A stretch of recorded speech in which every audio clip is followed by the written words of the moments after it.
Behind the scenes, behind the lines, inside the stories others won't tell. The Morning Insiders.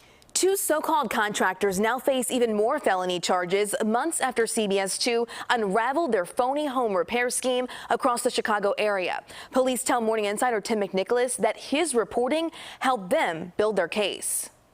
Two scam victims who wouldn't give up. And it does hurt. Two investigators who wouldn't let up. Extensive legwork, but it worked out. And a candid picture of a so-called contractor. That formula? That's Justin Ephraim.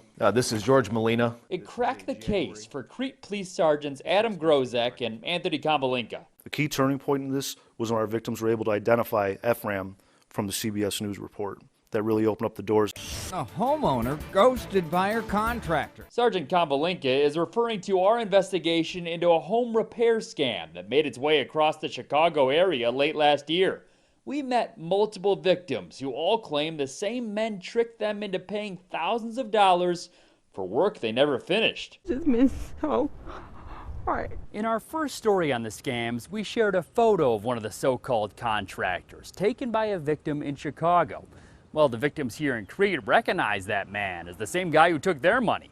Had it not been for them being as aware and willing to come forward with all of that and making the photo ID from the news broadcast, we probably wouldn't have got as far. Both men were arrested earlier this year on lesser charges in Glencoe and both bonded out.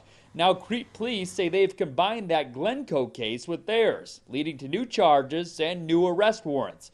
Crete police say they already arrested Molina and he bonded out again, but they're still looking for Ephraim. As for those victims, well, I am glad that Crete has been diligent. Danielle Crocker says they found a real contractor to actually do the work, but they're still hoping to get their $6,400 back. And that's not all. More so than anything, just to have these individuals stopped and hopefully let that be a lesson to anyone else who is out there. As the case moves through court, the sergeants hope they've finally stopped the fraud. Or at least they're going to stop in our area. Tim McNicholas, CBS 2 News.